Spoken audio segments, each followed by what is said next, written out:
دیکھیں اس ملک میں قانون نام کی چیز کوئی نہیں ہے، آئین نام کی چیز کوئی نہیں ہے، عدلیہ کو آزاد وہ سمجھتے نہیں ہیں، عدلیہ کی تو کوئی عزت اور وقار اور توقیر نہیں رہنے دی۔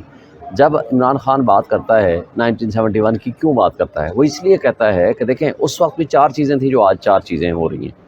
اس وقت بھی آئین معطل تھا by the order of the dictator, آج آئین پریکٹیکلی معطل ہے۔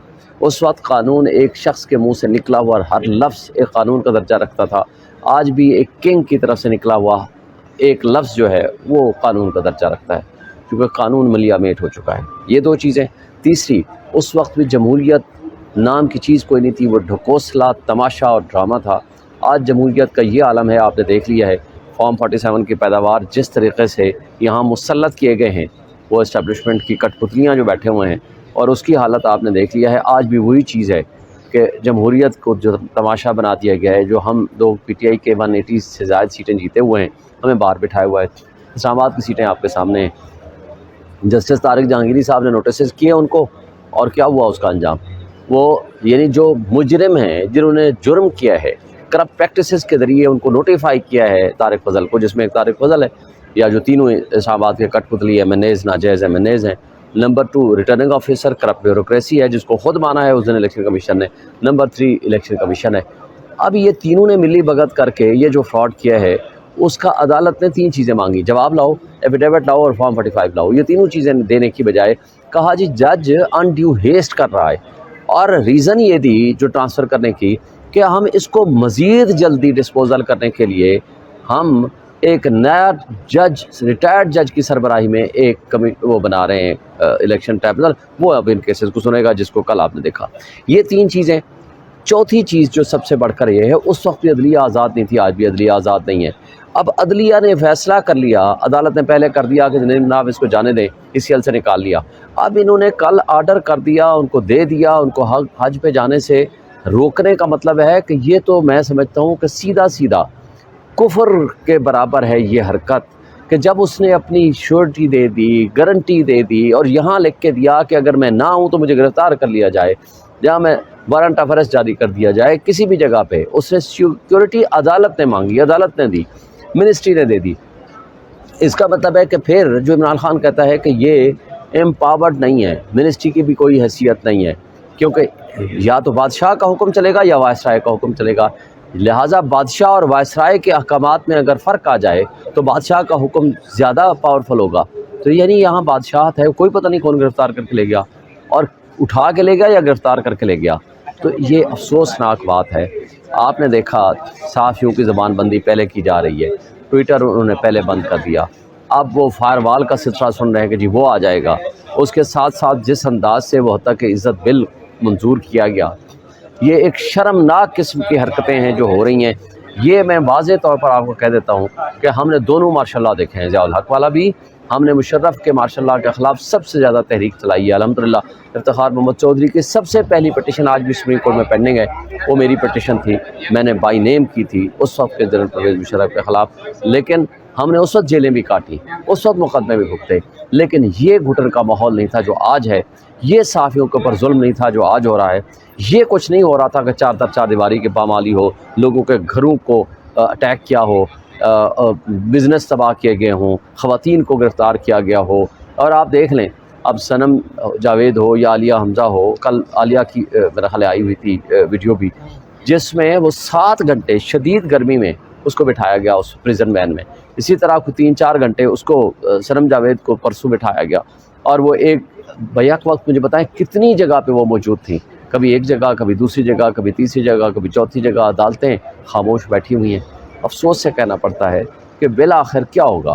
بالآخر یہ انتظار کر رہے ہیں انقلاب آئے گا، پھر یہ سارے بھسم ہو جائیں گے، پھر یہ اشرافیہ جو کہ اپنے آپ کو اشرافیہ کہتی ہے، یہ ایکچولی بدماشیہ ہے جو مفت $18 بلین میرا آپ کا کھا رہی ہے۔ اور وہ گندم سکینڈل آپ دیکھیں، یہ سارے چور ڈاکو گندم سکینڈل کے ذریعے، وہ جی انکوائری کمیٹی بیٹھ گئی، کدھر گئی آج انکوائری کمیٹی؟ کدھر ہے اس کی رپورٹ؟ پتہ چلا جی 2 کچھ سرکاری ملازم کو صرف عارضی طور پر سسپینڈ کر دیا، اور وہ بھی ختم ہو جائے گا۔ آج تک کسی کے سامنے انکوائری رپورٹ وہ نہیں آئی۔ نیب ادھر چھپا ہوا ہے کہ وہ صرف عمران خان کے خلاف مقدمے بنانے میں لگا ہوا ہے، FIA عمران خان کے خلاف انکوائریوں میں چل رہی ہے، ان کا اور کوئی کام نہیں ہے۔ اس بدماشیہ کی 0.1%، میں اس کو 1% بھی نہیں کہا، 0.1% ایک بدماشیہ ہے جس نے 25 کروڑ عوام کے حقوق پہ ڈاکہ ڈالا ہوا ہے، نہ ان کے بنیادی انسانی حقوق کو رہنے دیا ہے، کیونکہ جو بولتا ہے اس کو اٹھا لیا جاتا ہے۔ عمران ریاض بیسٹ ایگزامپل ہے، ارشد شریف اس کی ایگزامپل ہے، احمد فرحاد اس کی ایگزامپل ہے، یا جو بھی صحافی بولے گا یا جو پی ٹی آئی کا ورکر بولے گا اس کے خلاف اس طرح کی حرکتیں ہوں گی۔ میں اس کی شدید مذمت کرتا ہوں۔ کبھی اپنے داغ دھو پائیں گے؟ ارشد شریف انہی کے دور میں شہید ہوا، عمران ریاض کی دوسری سے تیسری گرفتاری ہے، لا اینڈ آرڈر کو انہوں نے وائلیٹ کیا۔ میرا نہیں خیال کہ یہ اپنے اس طرح کے داغ دھو پائیں گے جس طرح کی یہ حرکتیں کرتے جا رہے ہیں۔ میں بتاؤں پی ٹی آئی کے جو سخت ترین ناقد ہوا کرتے تھے آج وہ پی ٹی آئی کے ساتھ کھڑے ہو گئے ہیں، صرف پی ٹی آئی کے ساتھ نہیں، وہ آئین اور قانون کے ساتھ کھڑے ہو گئے ہیں، وہ آزاد عدلیہ کے ساتھ کھڑے ہو گئے ہیں۔ جس طرح عدلیہ نے آزادی کا ایک نعرہ لگایا ہے اور وہ کھڑے ہو گئے ہیں، میرا خیال ہے اب وہ وقت آئے گا کہ ان کو یہ داغ تو نہیں دھو پائیں گے، لیکن یہ اپنی جس کہتے ہیں نا اپنی قبروں میں خود دفن ہو جائیں گے۔ ان کو کیا فرق پڑنا ہے مجھے آپ بتائیں؟ انہوں نے جہاز پکڑنا ہے، سیدھا ملک سے باہر بھاگ جائیں۔ سر بتائیے گا، ابھی دبئی لیکس آپ نے دیکھا نہیں ہے، کدھر ہیں سارے ان کا پیسہ، شریف فیملی ہو، زرداری ہو، محسن نقوی ہو، سابق جرنیل ہو، یہ پیسہ منی لانڈرنگ سے پیسہ اٹھاتے ہیں، سیدھا باہر چلا جاتا ہے۔ انہوں نے تو پیسہ باہر رکھنا ہے، انہوں نے جہاز اٹھانا ہے، باہر بھاگ جانا ہے۔ سفر کرنا ہے میں نے، آپ نے، ہر اس غریب آدمی نے، یہاں کے رہنے والوں نے۔ اور عمران خان کو یہ کریڈٹ جاتا ہے، اس نے کہا جی میرا مرنا جینا اس ملک کے لوگوں کے ساتھ ہے، میں نے ڈیل کر کے باہر نہیں بھاگنا، جو بھی حالات ہوں گے میں نے یہاں رہنا ہے، مجھے 1000 سال جیل میں رکھیں، مجھے یہاں رہنا ہے ہر حال میں، اپنی پبلک اپنی عوام کے ساتھ، میں نے اور آپ نے اس ملک میں رہنا ہے۔ ان بے شرم لوگوں کو شرم نہیں آتی کہ ایک شخص وہ حج پہ جا رہا ہے، یا اس کو عدلیہ نے 2 دفعہ اجازت دی ہے، شوٹی لی ہے، گورنمنٹ آف پاکستان نے شوٹی دی ہے، لیکن پھر کیا وہ ایک چیز ہوگی کہ جو ایک جس کے اوپر کوئی ٹرسٹ کر سکے؟ یعنی ریاست اور عوام کے درمیان ایک ٹرسٹ کا رشتہ ہوتا ہے نا، وہ ٹرسٹ ہی اگر ختم ہو گیا ہے تو مجھے بتائیں کہ ریاست کا وجود کیسے قائم رہ پائے گا؟ ابھی دبئی لیکس آپ نے دیکھا نہیں ہے، کدھر ہیں سارے؟ اس میں بات نہیں کرتا۔ یہ نیب لا کے 2 حصے تھے، آپ کو بتا دوں۔